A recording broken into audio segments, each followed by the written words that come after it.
মই চন্দ্ৰ লহকৰ। মই উপস্থিত আছো আজি বোকাখাত সমষ্টিৰ এটা সময়ৰ বিধায়ক তথা এটা সময়ৰ কাজিৰঙাৰ ৰজা বুলি ক'লেও ভুল নহ'ব, জিতেন গগৈ ডাঙৰীয়া। আপোনাক আমাৰ সংবাদ মাধ্যমলৈ স্বাগতম জনাইছো। হয়, মই আজি প্ৰাক্তন বিধায়ক জিতেন ডাঙৰীয়াৰ পৰা আমি জানিব বিচাৰিম, আপুনি এটা সময়ত বিধায়ক হোৱাৰ আগমুহূৰ্তত আপুনি যি ধৰণে জীৱন যাপন কৰিছিল, এটা সময়ত আপুনি বিধায়ক হ'ল, তাৰ পিছত বৰ্তমান আপুনি যিটো কাম কৰি আছে, যিবিলাক কাম কৰি আছে, আপুনি ৰাইজক কি ক'ব বিচাৰে?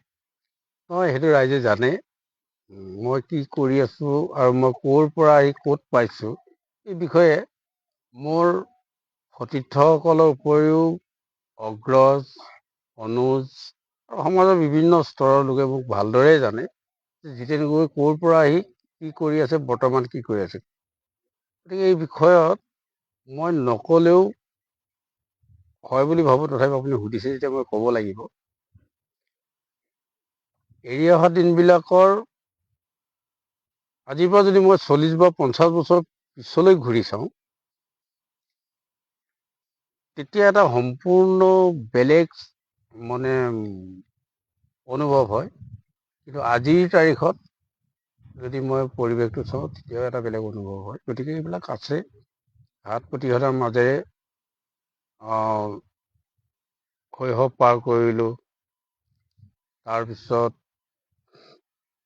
এনেধৰণে আহি বা যৌৱনৰ সময়ত, সেইটো সময়ত অসম আন্দোলনৰ লগত জড়িত হ'লো। অসম আন্দোলনৰ জৰিয়তে বা অন্যান্য খিনি আছে, বহু সময় আপুনি হাবিতো কটাবলগীয়া হৈছিল, নহয় সেইবিলাক সেইকাৰণে কৈছো, জংঘলতো কটাবলগীয়া হৈছিল। মানে ধৰি লওকচোন,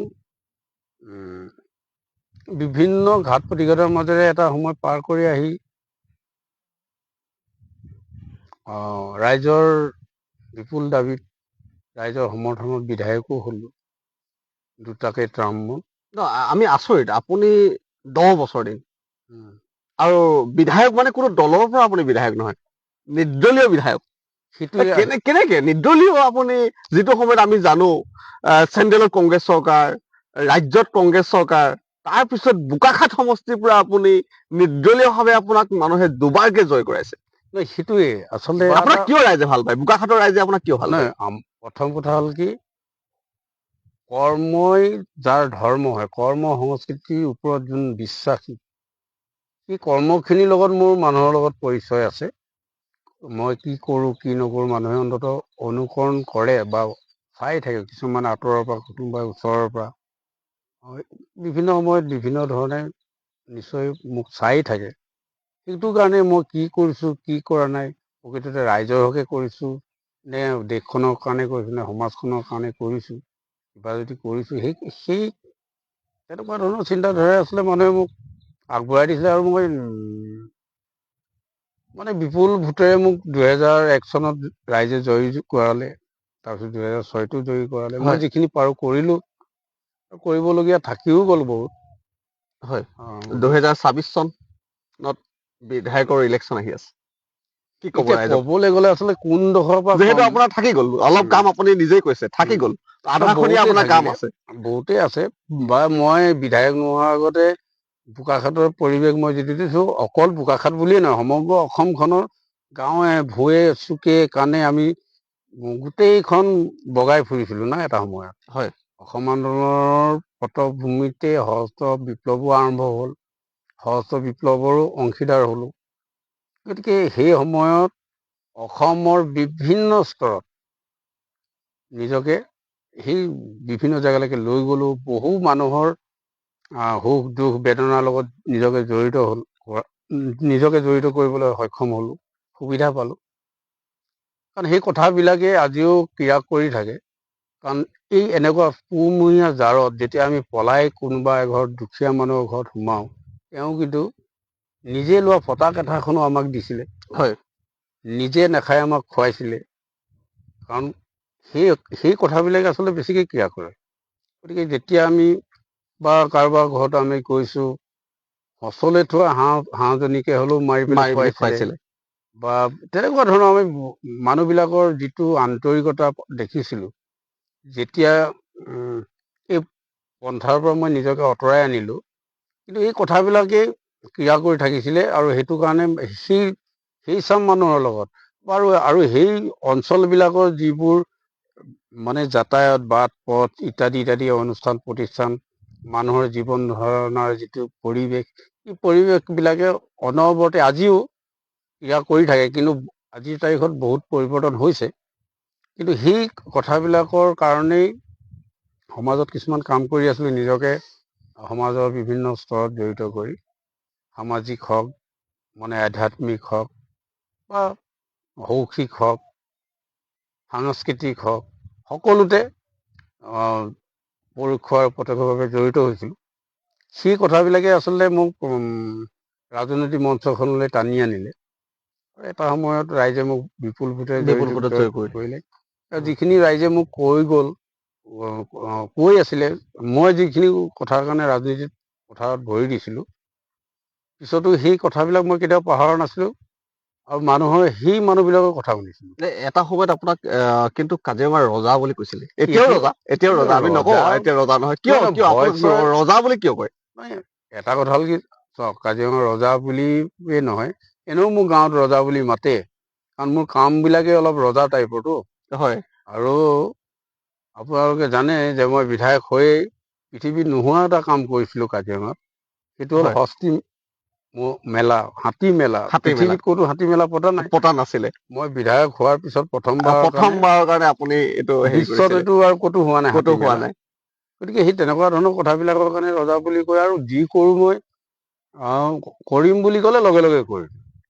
কাজিৰঙা অঞ্চলতে যিবিলাক ৰাস্তা ঘাট ইত্যাদি ইত্যাদি অনুষ্ঠান প্ৰতিষ্ঠান এইবিলাকৰ লগত জড়িত, লগতে পিছলৈ কিন্তু এতিয়াও আজি আমি আহিছো আপোনাৰ ওচৰলৈ, আহি আপোনাৰ ঘৰত এটা বস্তু দেখি পাইছো, কিন্তু ৰাইজে এতিয়াও আপোনাক কিন্তু যিবিলাক সভা সমিতি হয়, সেই সমিতিত কিন্তু MLA বিধায়ক এজনৰ ওচৰলৈ যেনেকে ধৰণে যায়, আপোনাৰ ওচৰলৈও কিন্তু তেনেকে ধৰণে আহে।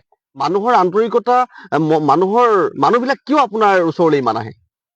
সেইটো আচলতে মই কিবা এটা ক'ৰবাত এটা অনুষ্ঠান, যিকোনো অনুষ্ঠান পাতিবলৈ হ'লে মানুহৰ মানে এজন বা দুজন মানুহে কৰিব নোৱাৰে। এখন যুৱ সমাজেই হওক, মহিলাই হওক বা আমাৰ জ্যেষ্ঠসকলেই হওক, এখন ধৰি লওকচোন পাল নাম ভাগৱত যদি অনুষ্ঠিত কৰে, শংকৰ সংঘই যদি অধিৱেশন অনুষ্ঠান এটা কৰে, বা যুৱ সংঘই যদি তেওঁলোকৰ কিবা এটা খেলা ধূলা পাতে বা বিভিন্ন ধৰণৰ, কাৰণ তেওঁলোকৰ সকলোৰে সহযোগিতা হয়।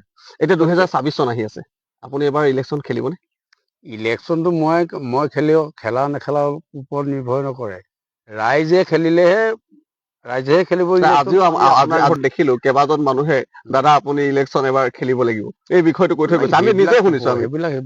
সেইবিলাক থাকে। আপোনাক পুনৰ কিয় বিধায়ক হিচাপে বোকাখাতৰ ৰাইজে বিচাৰে? কিছুমান কৰণীয় আছে, যিবিলাক কাম এতিয়াও কৰিবলৈ বাকী আছে, কাৰণ মই 10টা বৰ্ষত যিমানবিলাক কৰিলো তাৰ সম্পূৰ্ণ হবলৈ বহুত বাকী থাকিলে। কিছুমান হৈছে, আজিও নাই হোৱা বুলি মই নকওঁ। আপুনি দলৰ পৰা খেলিব নে নিৰ্দলীয় খেলিব? দল চলৰ লগত মোৰ মতলব নাই, মানে আপুনি ৰাইজৰ লগতহে, মানে ৰাইজৰ মানুহ ৰাইজৰ হৈ থাকিব বিচাৰে। মোৰ কথা হ'ল কি, মোৰ কোনো হাই কামাণ্ড নাই, মই কাৰো কথা নুশুনো, সেইকাৰণে আপোনাক ৰজা বুলি কয়।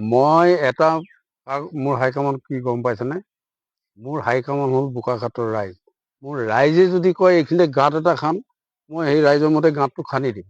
সেইকাৰণে আমি ৰাইজৰ সংবাদ সেইকাৰণে আপোনাৰ ওচৰত আহিছো যে আমাক ৰাইজে পঠাইছে। গতিকে মোক সেইকাৰণে কৈছো, মোৰ হাই কামাণ্ড নাই, মোৰ হাই কামাণ্ড বোকাখাতৰ ৰাইজ। ৰাইজৰ কথা মতে মই কাম কৰো, আৰু ৰাইজে যদি কাইলৈ মোক নিৰ্বাচনত প্ৰতিদ্বন্দ্বিতা কৰিবলৈ আগবঢ়াই, মই প্ৰতিদ্বন্দ্বিতা কৰিম। যদি ৰাইজে কয় তই খেলিব নালাগে, মই নেখেলো, মোৰতো তেনেকুৱা কথা নাই। আকৌ মই ৰাইজৰ কথা মতে মই ইলেকশ্যনত প্ৰতিদ্বন্দ্বিতা কৰিম, ৰাইজে যদি মোক নিৰ্বাচন কৰে, তেতিয়া আকৌ ৰাইজৰ কথা মতে কাম কৰিব। কি কৰিব লাগে, মইতো এতিয়া মোৰ মতেতো ঢেৰ কৰিবলগীয়া আছে, কিন্তু ৰাইজে ভাবিবও পাৰে যে এইটো কৰাটো ভাল নহ'ব। আজি মই ইয়াত স্কুল এখন কৰি আছো, এই স্কুলখন মোৰ ল'ৰা ছোৱালী পঢ়াবৰ কাৰণে, মোৰ নিজৰ কাৰণে মই কৰা নাই নহয়, ৰাইজে আজি এই অঞ্চলত CBSE স্কুল এখন নাই। বহুতে মোক কৈ আছে যে, কাৰণ এইটো কাৰণে কৈ আছিলে যে মোৰ ল'ৰা দুটা আচলতে CBSE স্কুলত পঢ়িছে, গতিকে তেওঁলোকে মোক সেইটো সময়ৰ পৰাই কৈছিলে যে CBSE স্কুল এখন ইয়াত লাগে। গতিকে মই ৰাইজৰ মতেহে CBSE স্কুলখন কৰিছো। আজি অনাথ আশ্ৰম এখন মই চলাই আছো। মই হয় কিহৰ কাৰণে চলাই আছো? ৰাইজৰ মতে চলাই আছো। ৰাইজে কৈছে যে এই অনাথ শিশুসকলক এমুঠি অন্ন, বস্ত্ৰ, বাসস্থান কোনেও দিয়া নাই, তই দে। হয় গতিকে আজিৰ তাৰিখত মানে শ শ ল'ৰা ছোৱালীক অন্ন, বস্ত্ৰ, বাসস্থান, শিক্ষা সকলো দি আছে। ঠিক তেনেদৰে সমাজৰ অৱহেলিত অংগ, যিসকল বিকালাংগ, মানে অন্ধই হওক, বোবা হয় হওক, লেঙুৰা হওক, হাত নথকা হওক, কলা হওক, এইসোপা কোনে চাব লাগে? কোনে হয় চাই আছে? আজি মই চাই আছো। কোনে মোৰতো সেইটো মোৰ কোনোবাই দায়িত্ব দিয়া নাই। মোৰতো সেই মানুহখিনি মোৰ কিবা তেজ মঙহৰ হয় নহয়। হয় গতিকে তথাপি আপুনি তেজ মঙহৰ দৰে চাই আছে। সেই মানুহখিনিক মই চাই আছো। আজি ধৰি লওক আমাৰ ইয়াতে জীৱ জন্তুৰ বিভিন্ন উপদ্ৰৱ আছে। আমাৰ সৰহখিনি মানুহে কৃষক। খেতিডৰা যেতিয়া বনৰীয়া হাতীয়ে গছকি ফেনেকি আদায় কৰে, তেতিয়া ফৰেষ্টৰ ডিপাৰ্টমেণ্টৰ মানুহৰ দায়িত্ব আছে, কিন্তু তেওঁলোক গৈ পাওঁতে ঘৰ ভাঙি ধান ভাল খাই আদায় কৰিব। গতিকে মোক ফোনটো কৰিলেই বোলে নহয়, কোনোবাই কয় দাদা, কোনোবাই মোক নাম কাঢ়িও মাতে, কোনোবাই ছাৰ হয় বুলি কয়, যে আমাৰ ইয়াত হাতী আহি আমাৰ ঘৰটো ভাঙিলে বা মোৰ পথাৰত সোমাই আছে। এই কথাটো এই গম কথা পোৱাৰ লগে বতৰাখিনি লগে আপুনি মই মুহূৰ্তত গৈ পাওঁ। তৎমুহূৰ্তত আপুনি তাত গৈ পায়। আগন্তুক ভোগালী বিহু আহি আছে।